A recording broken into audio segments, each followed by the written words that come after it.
The Model D was undoubtedly popular among gamers, still rocking with their aging EC2s, and it most definitely hit hard with the productivity crowd. At the time of the ultralight hype, there weren't many great alternatives to that original shape and a lightweight form factor, and while there are a few decent competitors out there today, is there any real justification to go out and grab the Model D wireless when compared to its similarly spec'd brothers out there? Today, we'll be taking a closer look at just what's changed since the Model D's initial release. Before we get started, I just wanted to make it clear that this unit was sent out for review by Glorious, but you should know that all opinions here are my own, and this does not affect my review in any way. And if you found this video useful, please consider subscribing, as it allows me to put out more content like this in the future. My name's laevi, and this is the Model D Wireless from Glorious.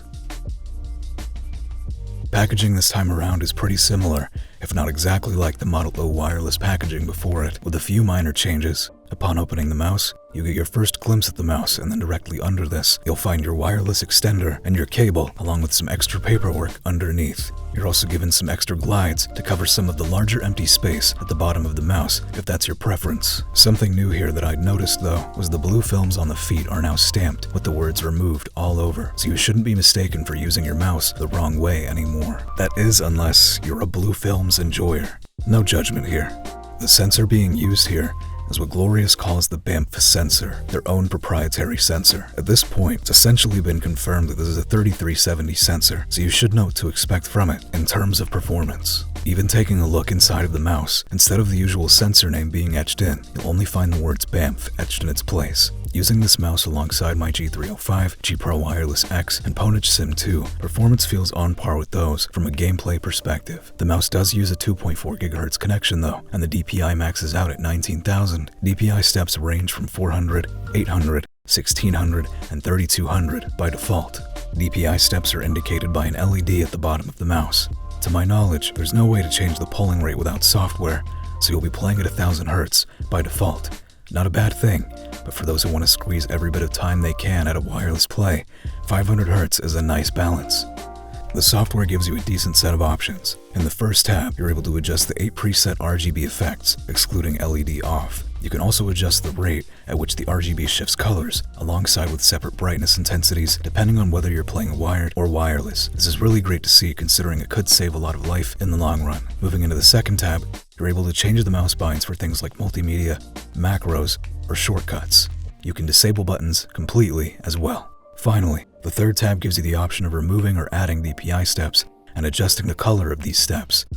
Additionally, you can also adjust LOD from 1mm to 2mm, along with making adjustments to your debounce time from 0 milliseconds all the way up to 16 milliseconds. Polling rates can also be adjusted here from 125, 250, 500, and 1000 Hz at the max.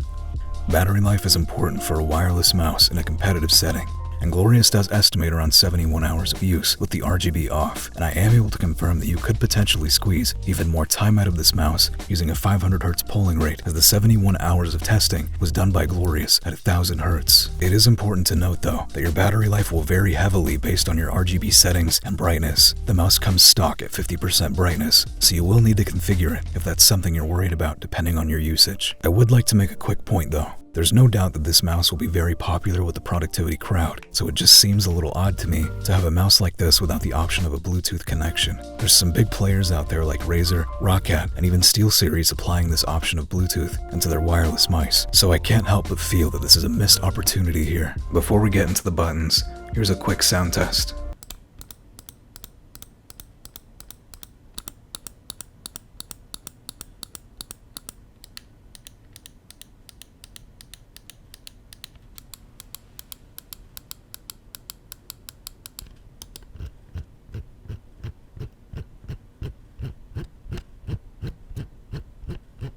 When it comes to the buttons, Mouse 1 and Mouse 2 have finally been swapped out from their original Chinese Omrons to the ever so popular GM 8.0s. At least, that's how it appears. Visually, they're exactly the same aside from the orange Glorious themed dot replacing the original one. So while I can't confirm what's technically changed here, it most definitely appears to be a GM 8.0 switch. Many mice have been adopting this switch, and I'm definitely a fan. It's honestly just nice to see people moving on from cheaper switches with low click life expectancy. Click feel here is light and snappy, while having a relatively low pre-travel with a bit more post-travel. Side buttons are flat and thick, with very little rounding to the edges. The closest side button toward the back of the mouse has low pre-travel while having a fair bit of post-travel. However, they don't feel very mushy at all, which was surprising to me, as most of these ergo shapes do tend to have a mushier feel in their side clicks. The furthest side button at the front of the mouse, however, does have a decent amount of pre-travel and post-travel compared to the other one. The only real negative I've noticed here is that when pressing the side buttons somewhere at the front or back of their outer edges, they do tilt into the shell quite a bit. Additionally,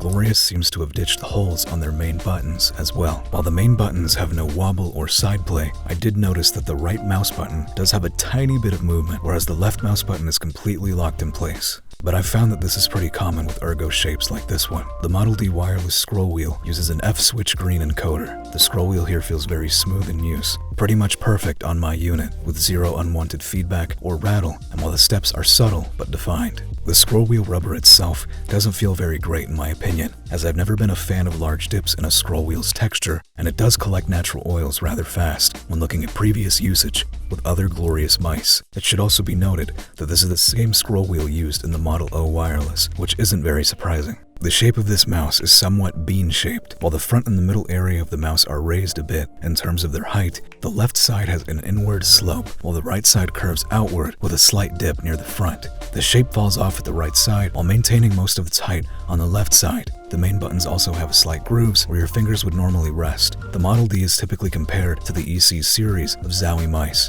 The mouse shares a matte coating across the whole body, ignoring the side buttons and DPI switch, which are both coated glossy. I just wanted to make some quick comparisons so you have an idea of what to expect from this mouse compared to other similar shapes. So the Model D wireless is currently going up against the likes of the Puck Ergo, which should be getting a 3370 upgrade soon, and the X-Lite wireless, just to name a few. So what's the difference here? At about $80 for the Model D wireless, build quality is much improved, and something Glorious has supposedly been really trying to hammer home in terms of their quality control. Nothing about the Model D I've been testing feels cheap or creaky. Everything feels really solid here, and that's surprising to me, considering the original Model D's reception on release, with unwanted side button actuations, side flex, bottom flex, just to name a few. Glorious is also based in the US, and I can say from personal experience, outside of being a reviewer, that Glorious has assisted me many times without any issues with RMA or returns. And at $75 for the X-Lite wireless, it features holes all around the body, which are especially noticeable at the bottom with its exposed lower shell. It also only weighs 58 grams according to their website.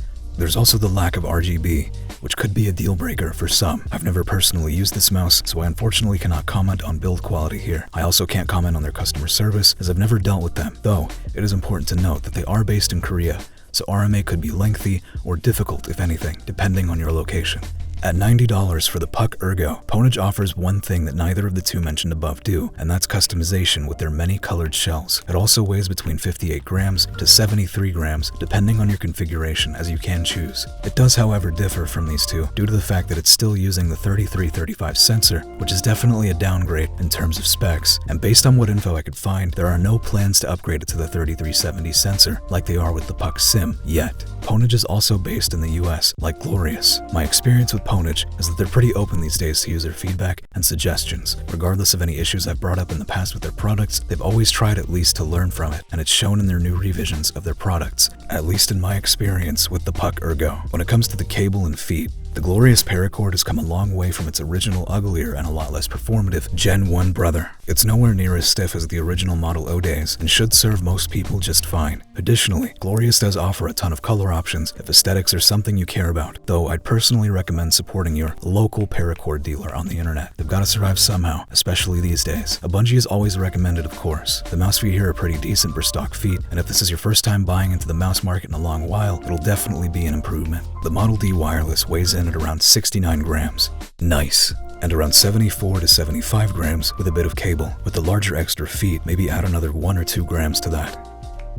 The Model D's original release wasn't the best, but I can confidently say that things have much improved. No side flex or unwanted creaking anywhere to be found. The scroll wheel is also dead silent in terms of wobble or anything of the like. It feels totally consistent. No scroll rattle or anything to be found here. Really solid work here in terms of their previous release with this mouse and quality control issues.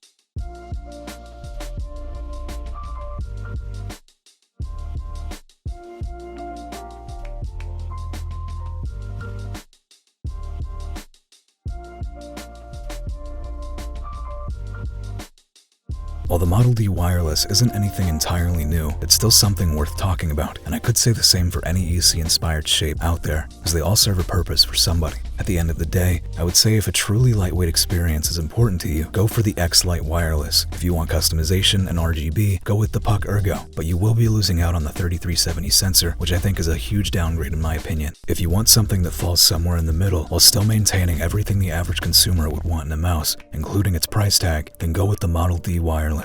I just wanted to take a moment to say thank you for watching, and to be sure to check out other people's reviews to get a better idea of what you can expect from a product. Take all reviews you watch with a grain of salt and try to develop your own opinions. I appreciate you sticking around despite not having uploaded for a while. To keep it short, my hands were injured for about 2 months and part of my house ended up flooding, so things are finally picking up speed again. If it weren't for you watching my reviews every time I uploaded, I'd likely not be doing this. So again, thank you so much for sticking around, and I appreciate your time, and I appreciate you, most importantly. Stay safe out there, and I'll see you in the next one.